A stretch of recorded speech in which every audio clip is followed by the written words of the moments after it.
கடவுளின் அன்பும் அமைதியும் கிறிஸ்துவின் அருளும் தூயாவின் நட்புறவும் உங்கள் அனைவரோடும் இருப்பதாக. ஆதியில் இருந்தது போல இப்பொழுதும் எப்பொழுதும் என்றென்றும் இருப்பதாக.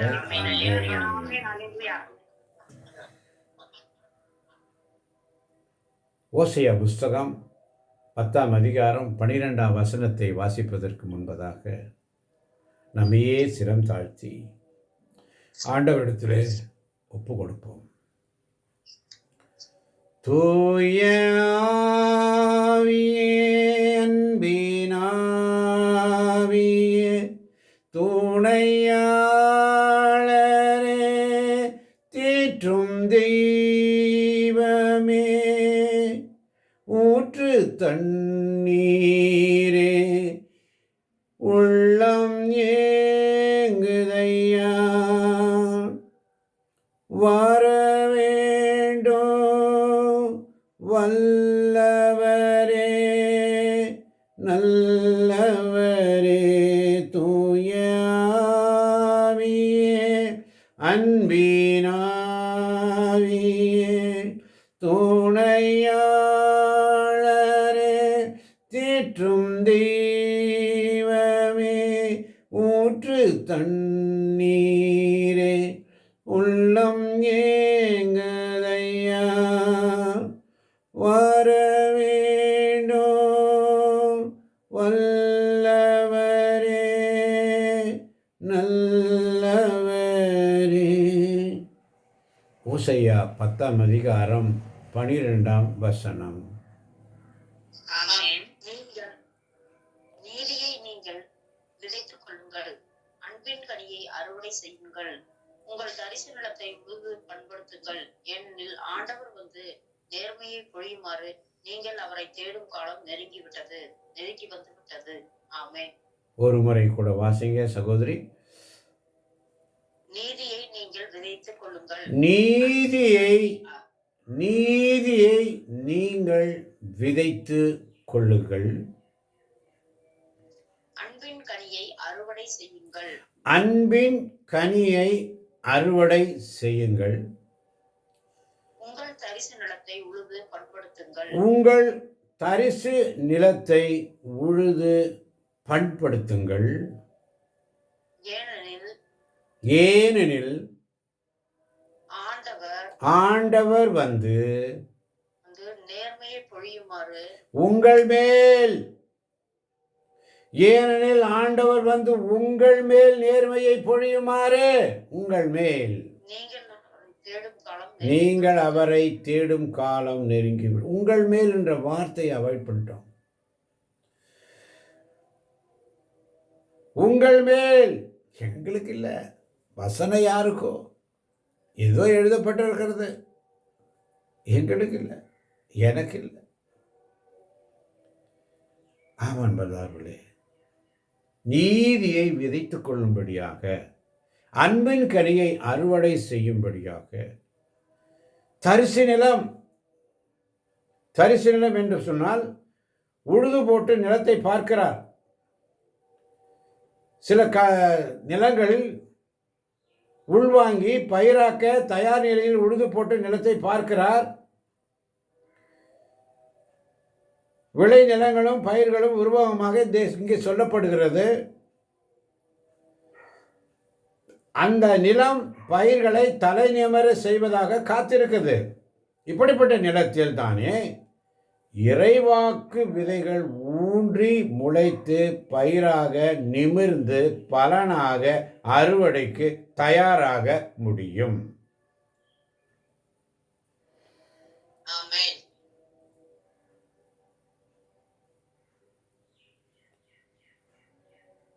உள்வாங்கி பயிராக்க தயார் நிலையில் உழுது போட்ட நிலத்தை பார்க்கிறார் இறைவாக்கினர். மிக நுணுக்கமாக பதப்படுத்தப்பட்ட அந்த நிலம் பயிர்களை தலை நிமிர செய்வதற்காக காத்திருக்கிறது. இப்படிப்பட்ட நிலத்தில் தானே இறைவாக்கு விதைகள் ஊன்றி முளைத்து பயிராக நிமிர்ந்து பலனாக அறுவடைக்கு தயாராக முடியும். ஆமென். உழுது போட முடியாது என்று முரண்டு பிழைக்கும் நிலத்தில் பயிர் முளைக்காது.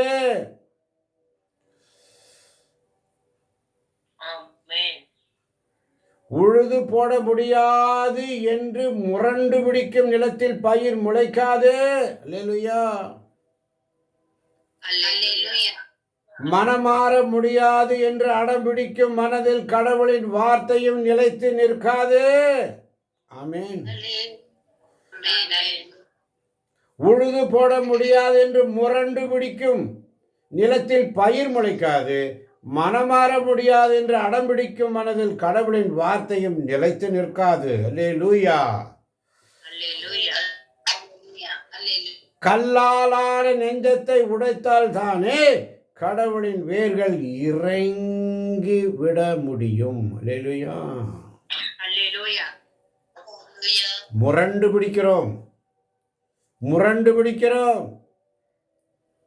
அதனாலதான் சொல்றாரு, நீதியை விதைத்துக் கொள்ளுங்கள், அன்பின் கனியை அறுவடை செய்யுங்கள், உங்கள் தரிசு நிலத்தை உழுது பண்படுத்துங்கள், ஏனெனில் ஆண்டவர் வந்து உங்கள் மேல் நேர்மையை பொழியுமாறு நீங்கள் அவரை தேடும் காலம் நெருங்கி வந்து விட்டது. அல்லேலூயா. நல்ல விதை நல்ல உழுது பண்படுத்தப்பட்ட நிலத்தில் விழும்போது அது 30 மடங்கு 60 மடங்கு 100 மடங்கு பலன் தரும்.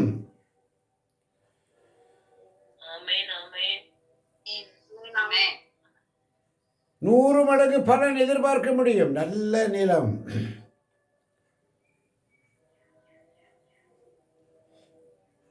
விதைப்பதற்கு ஒரு காலம் உண்டானால் அறுவடைக்கு ஒரு காலம் உண்டு. விதைப்பதற்கு ஒரு காலம் உண்டென்றால் அறுவடைக்கு ஒரு காலம் உண்டு. வார்த்தை என்னும் விதையை வாழ்க்கையில் நீ விதைத்துக் கொண்டால் அறுவடை காலத்தில் பேரின்பமாய்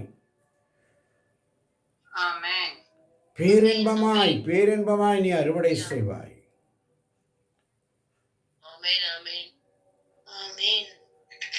அந்த விதை விதைக்கப்படணும். இறை வார்த்தை விதைக்க. அதனால தான் சொல்றார் ஆண்டவர், என் இதயத்தில் மட்டும்தான் நீ பாதுகாப்பாக இருக்க முடியும்.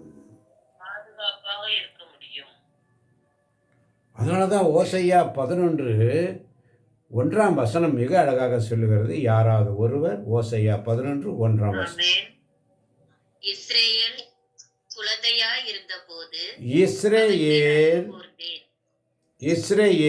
குழந்தையாக இருந்தபோது, நல்லா புரிஞ்சுக்கங்க, இஸ்ரேல் குழந்தையாக இருந்தபோது அவன் மேல் அன்பு கூர்ந்தேன். எகிப்திலிருந்து என் மகனை அழைத்து வந்தேன். எந்த நிலையில் இருக்கிறாய் நீ?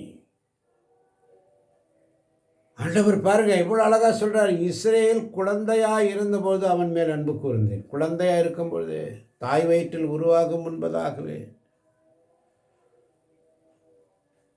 எரேமியா தீர்க்கதரிசியை பார்க்கிறோம், இன்னைக்கு பாடல் வழியாக கேட்டோம். அதனாலதான் 2 மிக அழகாக சொல்லுகிறது. வேறு யாராவது ஒருவர் வாசிக்கலாம். 2 எவ்வளவுக்கு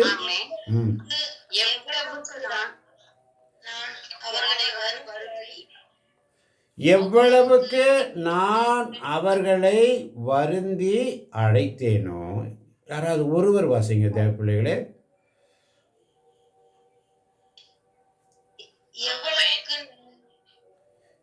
எவ்வளவுக்கு நான் அவர்களை வருந்தி அழைத்தேனோ அவ்வளவுக்கு என்னை விட்டு பிடிவாதமாய் விலகி போனார்கள்.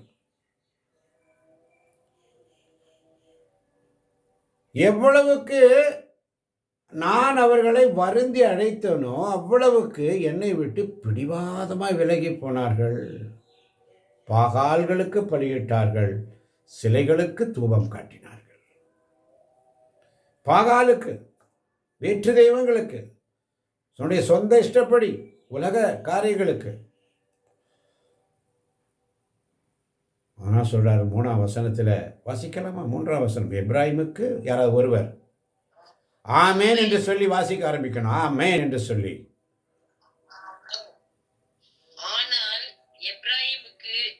பயிற்றுவித்ததும் நான். ஆனால் எப்ராயிமுக்கு நடை பயிற்றுவித்தது நானே. இந்த வசனத்தை உள்வாங்குங்க. எப்ராயிமுக்கு நடை பயிற்றுவித்தது நானே. இஸ்ரேல் குழந்தையாய் இருந்தபோது அவர் மேல் அன்பு கூர்ந்ததும் நானே. அடிமைத்தனத்திலிருந்து அழைத்து வந்ததும் நானே. எவ்வளவுக்கு நான் அவர்களை வருத்தி அழைத்தேனோ அவ்வளவுக்கு என்னை விட்டு பிடிவாதமாய் விலகி போனார்களே. நடைபடித்து விட்டதும் நானே. அவர்களை கையிலேந்தியதும் நானே. ஆயினும் அவர்களை குணமாக்குது நானே என்பதை அவர்கள் உணராம். இன்னைக்கு அப்படித்தான் இருக்குது இந்த உலகத்தில். சிறு குழந்தையாய் இருந்த பொழுது அன்பு கூர்ந்து நடைபயிற்றுவித்து கையிலேந்தி குணமாக்கி எவ்வளவு காரியங்கள். எத்தனை பாசம் என்மேல், எத்தனை பாசம் என்மேல், அதற்கு ஈடு என்ன தருவேன் நான், அதற்கு ஈடு என்ன தருவேன் நான். தனிமையின் பாதையில் தகப்பனே உன் தோளில் சுமந்ததை நான் மறப்பேனோ, சுமப்பதை நான் மறப்பேனோ. தனிமையின் பாதையில் தகப்பனே உன் தோளில் சுமந்ததை நான் மறப்பேனோ, சுமப்பதை நான் மறப்பேனோ. எத்தனை பாசம் என்மேல், எத்தனை அன்பு என்மேல், அதற்கு ஈடு என்ன தருவேன் நான், அதற்கு ஈடு என்ன தருவேன் நான். எப்ராயிமுக்கு நடை பயிற்றுவித்தது நானே. அவர்களை கையில் ஏந்தியதும் நானே. ஆயினும் அவர்களை குணமாக்கியதும் நானே என்பதை அவர்கள் உணராமல் போனார்கள். உணராமல் இருக்கிறோம். இயேசுவே எனக்கு என்று யாருமே இல்லை, உம்மை நம்பியே நானும் வாழ்கிறேன், உம்மை தேடியே நானும் அலைகிறேன். வாரு இயேசுவே என்ன பாரு இயேசுவே, கையை பிடிச்சிட்டு என்ன நடத்து இயேசுவேன்னு சொல்லி. எப்ராயிமுக்கு நடை பயிற்றுவித்தது நான் அல்லவா. ஆண்டவருடைய பாருங்க அந்த புலம்பல், உள்மன காயம். கடவுளுக்கு உள்மன காயம் தேவ பிள்ளைகளை. அவர்களை கையிலேந்தியதும் நானே,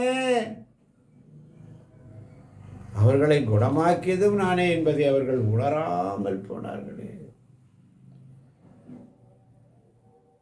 என்று வேதம் மிக அழகாக நமக்கு சொல்லுகிறது. ஓசையா 12:6 சொல்லுகிறது, ஆதலால்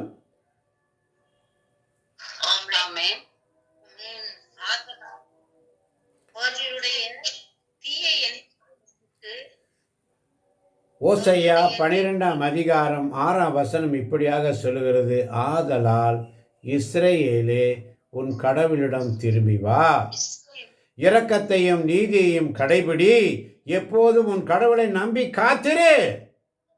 ஆண்டவர் சமூகத்தில் முழுமையா காத்திரு, உண்மையாயிரு, நேர்மையாயிரு, அறகுறையா இருக்காத, நிர்வாணமா இருக்கிறாய். அதிகாலையில் ஆண்டவருடைய தேடி வரும் காலம். ஆதாம், நீ எங்கே இருக்கிறாய்? எங்கே இருக்கிறாய்? எங்கே இருக்கிறாய் கேட்கிறார் ஆண்டவர் ஆதாமை. ஐயோ, நான் நிர்வாணமாக இருக்கிறேன். நீ நிர்வாணம் இருக்கிறாய், நிர்வாணமாக இருக்கிறாய் என்று சொன்னது யார்? நான் ஆடையின்றி இருக்கிறேன். அப்பதான் உணர்றான். அதனாலதான் ஆதலால் இஸ்ரவேலே உன் கடவுளிடம் திரும்பி வா, இரக்கத்தையும் நீதியையும் கடைபிடி, எப்போதும் உன் கடவுளை நம்பி காத்திரு. அல்லேலூயா. அல்லேலூயா. அல்லேலூயா. அல்லேலூயா. அதனாலதான் எசேக்கியேல் 18ஆம் அதிகாரம் 22ஆம் வசனம் மிக அழகாக சொல்லுகிறது. எசேக்கியேல் 18ஆம் அதிகாரம் 22ஆம் வசனம். ஆமென். ஆமென். அவர்கள் இழைத்த தவறுகள் அனைத்தும் அவர்கள் இழைத்த தவறுகள் அனைத்தும் அவர்களுக்கு எதிராக நினைக்கப்பட மாட்டா. அவருக்கு எதிராக நினைக்கப்பட மாட்டார். அவர்கள் கடைபிடித்த நேர்மையின் பொருட்டு அவர்கள் வாழ்வர். அவர்கள் கடைபிடித்த பிடிச்சிருக்கணும், கடைபிடித்த நேர்மையின் பொருட்டு அவர்கள் வாழ்வார். ஆமென். நானும் அழகா சொல்றார். இன்னைக்கு பாருங்க எப்படி அப்படியே அவர் கொண்டு போறார் பாருங்க. எவ்வளவுக்கு நான் அவர்களை வருந்தி அழைத்தனோ அவ்வளவுக்கு அவர்கள் என்னை விட்டு பிடிவாதமாக விலகி போனார்கள், பாதாளுக்கு பலியிட்டார்கள், சிலைகளுக்கு தூபம் காட்டினார்கள். இஸ்ரவேலே, உன் கடவுளிடம் திரும்பி வா, இரக்கத்தையும் நீதியும் கடைபிடி, எப்போதும் உன் கடவுளை நம்பி காத்திருன்னு சொன்ன தேவன் எசேக்கியேல் 18:22 சொல்றார் பாருங்க. அவர்கள் இழைத்த தவறுகள் அனைத்தும் அவர்களுக்கு எதிராக நினைக்கப்பட மாட்டார். நான் உன் குற்றங்களை உன் பாவங்களை நான் நினைவில் கொள்ள மாட்டேன். அல்லேலூயா. அல்லேலூயா. உன் குற்றங்களை பாவங்களை நினைவில் கொள்ள மாட்டேன். ஆனால் அவர்கள் கடைபிடித்த நேர்மை, ஆண்டவர் சமயத்தில் நீ எந்த அளவுக்கு நேர்மையாக இருந்ததுன்னா கொஞ்சம் பாயிண்ட் இருக்கும், கொஞ்சம் கிரெடிட் பேலன்ஸ் இருக்கும். அந்த நேர்மையின் பொருட்டு நீங்கள் வாழ்வீர்கள். அல்லேலூயா. அல்லேலூயா. அல்லேலூயா. நீங்க செஞ்ச ஏதோ ஒரு சின்ன நல்ல காரியம் உங்க கையில் இருக்கு, பொக்கிஷமா. சில பேர் சொல்லுவாங்க, என்னைக்கோ ஒரு நாள் போஸ்ட் ஆஃபீஸில் கொஞ்சம் பணத்தை போட்டு வச்சேன் பிரதர், எல்ஐசியில் ஏதோ ஒரு அமௌண்ட்டை நான் போட்டு வச்சேன், அது என் பிள்ளையுடைய ஃபீஸ் கட்டுறதுக்கோ என்னுடைய வாழ்க்கைக்கோ ஏதோ ஒரு நேரத்தில், அந்த அர்ஜென்ட் நேரத்தில் ஃபீஸ் கட்ட முடியாத அந்த நேரத்தில் அந்த காசு மெச்சூரிட்டி ஆகி எனக்கு வந்தது என்று சொல்லி நாம் வாழ்க்கையிலே பார்த்துருக்குறோம். அதே மாதிரி தான் நீங்கள் செய்கிற ஒவ்வொரு நல்ல காரியங்களும் அவருடைய தோள்பையில் அவர் கட்டி வச்சிருக்கிறார். அல்லேலூயா. ஆமென். அல்லேலூயா. நீங்கள் செய்கிற பாவங்கள் நினைக்கப்பட மாட்டான்னு சொல்லிட்டாரு. அதனால் நீங்கள் செய்த அந்த நல்ல காரியங்கள், ஏதோ ஒரு நல்ல காரியம் நீங்கள் செஞ்சது அவருடைய இதயத்தில் அப்படியே பதிஞ்சு போச்சு. அல்லேலூயா. அல்லேலூயா. அதனால தான் நம்பிக்கை துரோகிகளுக்கும் பாவிகளுக்கும் கூட இரக்கம் காட்டும் இறைவன். ஆமென். அல்லேலூயா. நீங்க செய்த ஏதோ ஒரு நல்ல காரியம் அவருடைய அக்கௌண்ட்ல இருக்கு, குறிப்பேட்டில் எழுதப்பட்டுள்ளதல்லவா. ஏதோ ஒரு நல்ல காரியம் என்னைக்கோ செஞ்சது அது இந்த நேரத்தில் உதவுது. அதெல்லாம் சொல்றாரு, அவர்கள் இழைத்த தவறுகள் அனைத்தும் அவர்களுக்கு எதிராக நினைக்கப்பட மாட்டா, அவர்கள் கடைபிடித்த நேர்மையின் பொருட்டு அவர்கள் வாழ்வார்கள். அதனால தான் 23ஆம் வசனம் சொல்றாரு பாருங்க, உண்மையில் பொல்லாரின் சாவையா நான் விரும்புகிறேன். உண்மையில் பொல்லாரின் சாவையா நான் விரும்புகிறேன். பொல்லாரின் சாவையா நான் விரும்புகிறேன். அவர்கள் தம் வழிகளில் நின்று திரும்பி வாழ வேண்டும் என்பதன்றோ என் விருப்பம். ஆமென். அவர்கள் தம் வழிகளில் நின்று திரும்பி வாழ வேண்டும் என்பதென்றோ என் விருப்பம் என்கிறார் தலைவராகிய ஆண்டவர். ஆமென். ஆமென். அதனால தான் எசேக்கியேல் 18:31 வசனம் மிக அழகாக சொல்லும், எனக்கு எதிராக நீங்கள் இழைத்த குற்றங்கள் அனைத்தையும் விட்டுவிடுங்கள். நான் வாசித்துக் கொள்கிறேன். எனக்கு எதிராக நீங்கள் இழைத்த குற்றங்கள் அனைத்தையும் விட்டுவிடுங்கள். அமைதியா கேளுங்க போதும். யாரும் கஷ்டப்பட வேண்டாம், யாரும் டிஸ்டர்ப் ஆக வேண்டாம். பொறுமையோடு செவி கொடுங்கள், என் வார்த்தைக்கு செவி கொடுங்கள், அவனுடைய வார்த்தை கீழ்ப்படிங்க. எனக்கு எதிராக நீங்கள் இழைத்த குற்றங்கள் அனைத்தையும் விட்டுவிடுங்கள், புதிய இதயத்தையும் புதிய மனதையும் பெற்றுக்கொள்ளுங்கள் என்ற வார்த்தைக்காய் உமக்கு ஸ்தோத்திரம் ஆண்டவரே. உமக்கு ஸ்தோத்திரம் ஆண்டவரே. உமக்கு ஸ்தோத்திரம். இஸ்ரேல் வீட்டாரே, நீங்கள் ஏன் சாக வேண்டும்? 32ஆம் வசனம் சொல்றாரு, எவருடைய சாவிலும் நான் இன்பம் காண்பதில்லை என்ற வார்த்தைக்காய் உமக்கு நன்றி ஆண்டவரே. உமக்கு நன்றி ஆண்டவரே. எனவே மனமாறி வாழ்வு பெறுங்கள் என்ற வார்த்தைக்காய் உமக்கு நன்றி ஆண்டவரே. நன்றி ஆண்டவரே. மனமாறி வாழ்வு பெறுங்கள், புதிய இதயத்தையும் புதிய மனதையும் பெற்றுக்கொள்ளுங்கள். ஆண்டவர்கிட்ட கேட்டு வாங்கிக்கங்க. நீங்க செய்த ஏதோ ஒரு நல்ல காரியத்தை, ஆண்டவரே எனக்கு புதிய இதயத்தை தாங்க, புதிய இதயத்தை தாங்க, புதிய மனதை கொடுங்க. நீங்க ஏன் சாகணும்? நீங்க ஏன் கஷ்டப்படணும்? நீங்கள் கஷ்டப்படுறது அவருக்கு விருப்பம் இல்லை. அவர்கிட்ட திரும்பி வரணும், அவருடைய மார்பில் சாய்ந்து கொள்ளணும் என்றுதான் அவர் விரும்புகிறார். ஒரு நாளும் அவர் வெறுப்பதில்லை. உண்மையில் பொல்லாரின் சாவையா நான் விரும்புகிறேன், பொல்லாரின் சாவை கூட அவர் விரும்புறதில்லை.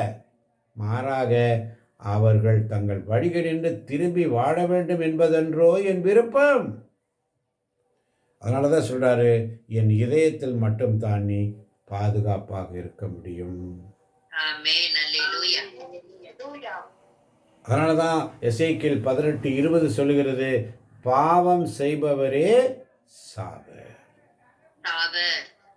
பிள்ளைகள் பெற்றோரின் குற்றத்தை சுமக்க மாட்டார்கள், அவ்வாறே பெற்றோரும் பிள்ளைகளின் குற்றத்தை சுமக்க மாட்டார்கள்.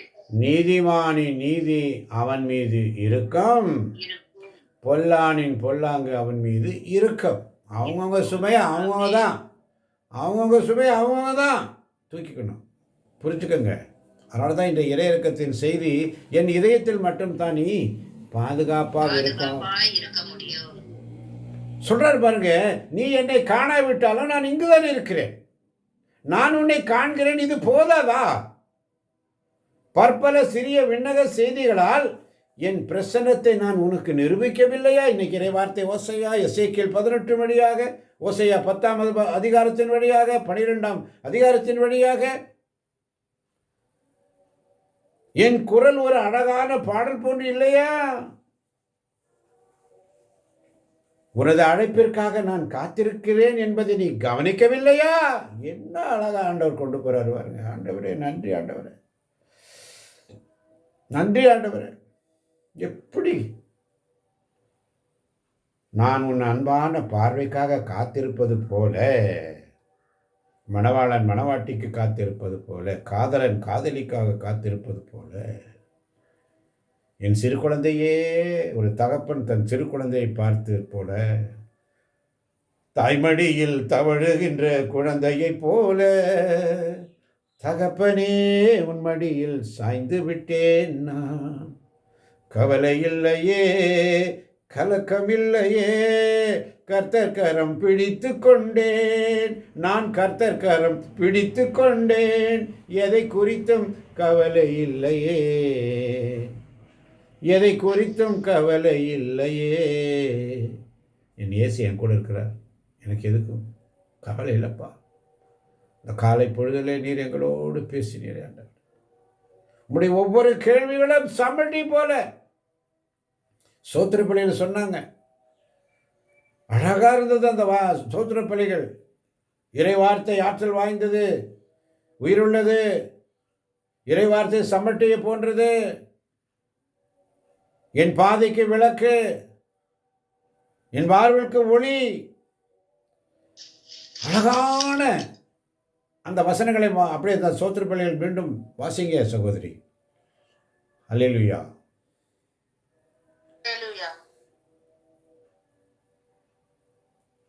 இயேசுவுக்கு நன்றி, இயேசுவுக்கே நன்றி. உனது அழைப்பிற்காக நான் காத்திருக்கிறேன் என்பதை நீ கவனிக்கவில்லையா? உனது அழைப்பிற்காக நான் காத்திருக்கிறேன் என்பதை நீ கவனிக்கவில்லையா? நான் உன் அன்பான பார்வைக்காக காத்திருப்பது போல என் சிறு குழந்தையே, எனது விண்ணக தூண்டுதல்களாகிய சிகரங்களின் மேல் நீ எப்போதும் எனக்காக காத்திரு. அவர் கூப்பிடும்போது பதில் கொடுக்கிற பிள்ளைகளாக. அல்லேலூயா. அல்லேலூயா. அல்லேலூயா. அவர் கூப்பிடும்போது பதில் கொடுக்கிற வாசிக்கிற பிள்ளைகளாக, வேதத்தை எடுத்து வாசிக்கிற பிள்ளைகளாக, அந்த துடுப்பு, அந்த சுறுசுறுப்பு அது நம்மகிட்ட இல்லை. அதுக்காக ஜெபிங்க. அவருடைய இதயத்தில் மட்டும்தான் நாம் பாதுகாப்பாக இருக்க முடியும் என்ற இறையிறக்கத்தின் செய்தி இந்த நாளிலே. எனக்கு நெருக்கமாக நீ இருக்க விரும்பினால் என் இதயத்தை நோக்கி ஜெபி. அழகா சொல்லப்பட்டது. அதனால தான் என் இதயத்தில் மட்டுமே நீ பாதுகாப்பாக இருக்க முடியும் என்ற சிந்தனையோடு புதிய இதயத்தையும் புதிய மனதையும் பெற்றுக்கொள்ளுங்கள். இஸ்ரேல் வீட்டாரே, நீங்கள் ஏன் சாக வேண்டும்? எனக்கு எதிராக நீங்கள் இழைத்த குற்றங்கள் அனைத்தையும் விட்டுவிடுங்கள். 31ஆம் வசனம், எசேக்கியேல் 18. ஒவ்வொரு நாளும் ஆண்டவர் சமூகத்தில் ஒவ்வொரு நாள், அதனால தான் 30ஆம் வசனம் சொல்லுகிறது, எனவே இஸ்ரேல் வீட்டாரே, ஒவ்வொரு மனிதரையும் அவருடைய வழிகளை கொண்டு நான் தீர்ப்பிடுவேன் என்கிறார் தலைவராகிய ஆண்டவர்.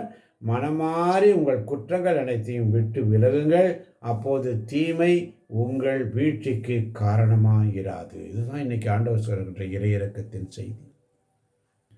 என் இதயத்தில் மட்டும் தான் நீ பாதுகாப்பாக இருக்க முடியும். வேறு எங்கே போனாலும் உனக்கு பாதுகாப்பு இருக்காது.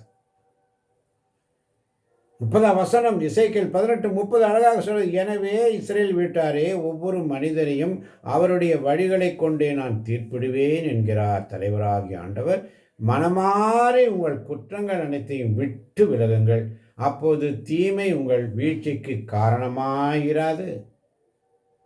எனக்கு எதிராக நீங்கள் இழைத்த குற்றங்கள் அனைத்தையும் விட்டு விடுங்கள், புதிய இதயத்தையும் புதிய மனதையும் பெற்றுக்கொள்ளுங்கள் என்ற வார்த்தைக்காய் உமக்கு ஸ்தோத்திரம் ஆண்டவரே. உமக்கு ஸ்தோத்திரம் ஆண்டவரே. எசேக்கியேல் அழகாக சொல்லப்பட்டது. ஓசையா 10:12 சொல்லப்படுகிறது, நீதியை விதைத்துக் கொள்ளுங்கள், அன்பின் கனியை அறுவடை செய்யுங்கள், உங்கள் தரிசு நிலத்தை உழுது பண்படுத்துங்கள், ஏனெனில் ஆண்டவர் வந்து உங்கள் மேல் நேர்மையை பொழியுமாறு நீங்கள் அவரை தேடும் காலம் நெருங்கி விட்டது என்ற சிந்தனையோடு ஆண்டவர் சமூகத்தில் உண்மையோடும் நேர்மையோடும் நான் வாழ்வது உனக்காக, உமது ஊழியம் செய்வதற்காக. நான் வாழ்வது உமக்காக, உமது ஊழியம் செய்வதற்காக. ஆமாண்டவரே, நான் வாழ்வது உமக்காக ஆண்டவரே, உமது ஊழியம் செய்வதற்காக மாத்திரம்பா. உமக்காக யாவையும் சகித்துக் கொள்வேனே, என் ஜீவனையும் பொருட்டாக நினைப்பதில்லையே. நீர் தந்த ஊழியத்தை நிறைவேற்றிட, நீர் தந்த ஊழியத்தை நிறைவேற்றிட ஆசையுடன் தினம் ஓடுகிறேன், ஆசையுடன் தினம் ஓடுகிறேன். ஆமாண்டவரே, உடைந்து போன இந்த கூடாரத்தை உமது கரத்தில் எடுத்து கட்டுவித்தீரே. இந்த கூடாரம், இந்த உடலாகிய கூடாரம் தூய ஆவியார் தங்கும் கோவில் என்று உங்களுக்கு தெரியாதா? தூய ஆவியார் தங்கும் கோவில் என்று உங்களுக்கு தெரியும். இந்த கூடாரம், உடைந்து போன இந்த கூடாரத்தை உமது கரத்தில் எடுத்து கட்டுவித்தீரே. உமக்கு ஸ்தோத்திரம் ஆண்டவரே. பாழானவைகளை சீர்படுத்தி பயனிலையாய் எங்களை மாற்றிக்கொண்டிருக்கிறீரே, உமக்கு நன்றி ஆண்டவரே. தொலைந்து போன எங்களை தேடி வந்தீரே, உமக்கு நன்றி ஆண்டவரே. உமது ஜீவனை கொடுத்து மீட்டுக் கொண்டீரே, உமக்கு நன்றி ஆண்டவரே. தொலைந்து போன என்னை தேடி வந்தீரே, உமது ஜீவனை கொடுத்து மீட்டு கொண்டீரே. ஆகாதவன் என்று தள்ளின என்னை, ஆகாதவன் என்று தள்ளின என்னை, மூளைக்கு தலைக்கல்லாய் மாற்றி விட்டீரே. நான் வாழ்வது உமக்காக, உமது ஊழியம் செய்வதற்காக. இதை கேட்கப் போகின்ற ஒவ்வொரு பிள்ளைகளையும் தேவன் ஆசீர்வதிப்பாராக, நிறைவான ஆசீர்வாதத்தை பொழிவாராக. இன்று ஏறெடுக்கின்ற ஆசீர்வாதங்கள், இன்று ஏறெடுக்கின்ற ஆராதனைகளை ஆண்டவரே உம்முடைய கரங்கள் ஒப்புக் கொடுக்கிறோம். நீரே எங்களை அழைத்து சென்று நீர் கொடுத்த ஊழியத்தை நாங்கள் செய்ய எங்களுக்கு உதவி செய்யும் ஆண்டவரே. நீரே வழி நடத்தும் அப்பா. நீர் எங்களோடு இருந்து அந்த ஊழியத்தை சீரும் சிறப்புமாக செய்ய நீர் எங்களுக்கு உதவி செய்யும் ஆண்டவரே. வந்திருக்கின்ற வரப்போகின்ற ஒவ்வொரு பிள்ளைகளையும் உடைய கரங்கள் ஒப்புக் கொடுக்கிறேன். அவர்களை ஆசீர்வதியும் பலப்படுத்தும். இயேசு கிறிஸ்துவின் இனிய நாமத்தில் ஜெபிக்கிறோம் எங்கள் ஜீவனுள்ள நல்ல பிதாவே. ஆமென். இயேசுவே உமக்கு